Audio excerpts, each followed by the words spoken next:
first time we actually thought of the idea for Saranghae was we were standing in Abby's basement eating snacks after a church group, and she was like, hey, I had the idea to start a nonprofit. And I was like, okay, yeah, we should start a nonprofit together, but what should we sell? And it was like a whole thing, and then finally we were like, you know what, we should do home baked goods. I think I started baking when I was around 5 because me, my mom, and my sister would watch cooking shows on Food Network during dinner. So that was probably around when I started to get into cooking and baking. I first started getting into baking like more seriously over quarantine, because I was really bored and I wanted to do something with my time. So I started baking almost every day. I started baking around 12, I would say. I used to make bread for my family and my friends, and maybe some chocolate chip cookies, although those didn't come out great. After that, I watched a lot of my sister in the kitchen, and I got interested in baking because the products are always really good to eat. Saranghae gave me a purpose and a reason to kind of experiment more with baking and try new recipes and maybe develop some of my own.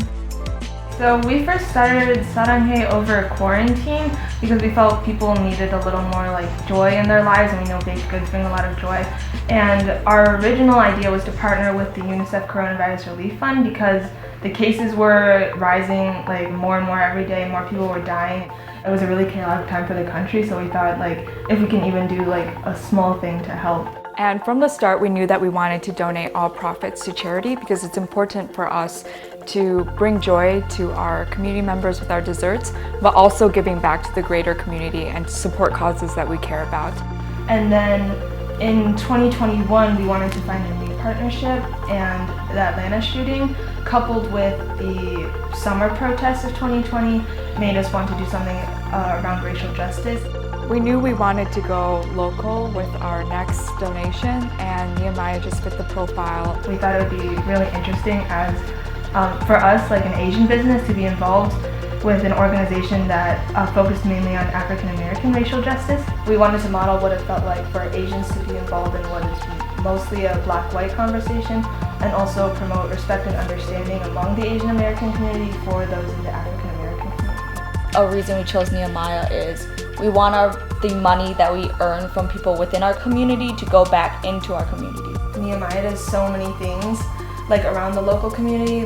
And we chose the name Saranghae desserts because in Korean, Saranghae means I love you, and so we wanted to spread love with our desserts. It's like symbolic that we're spreading love with the desserts and spreading love to our community. Both of our parents are Asian immigrants, so they both came from China. My dad was in his teens and my mom was in like her late teens, early 20s when she came here. Yeah. And they came here, they started a restaurant, and like over the past summer with the rise in Asian American hate crimes, my parents became really scared for us and our business as well. They sensed the shift in America, that Asian American violence is becoming more acceptable and also more prominent. I felt their fear, and I felt like we needed to do something about it because, well, we are first generation Americans, and I just want to be able to help like people who are feeling that fear because of all the stuff that is going on in America. I mean, I've always felt American, but I'm not viewed as it. And I think that's like, it's a weird distinction to have. But I've also felt that at school as well, and not just over the past year, but for a long time. You know, I have never had a BIPOC teacher, ever.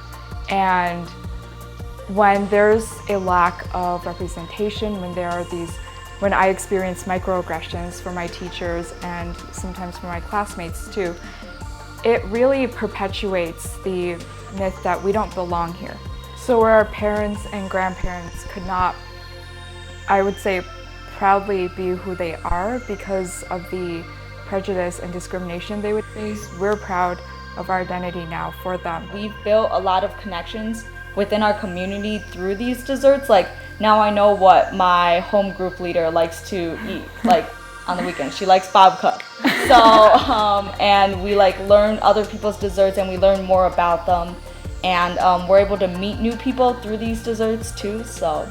And it's just a joy to be part of these events, like when we bake a birthday cake or when we make cookies for a party. we get to share a little bit in this event, and we love that feeling.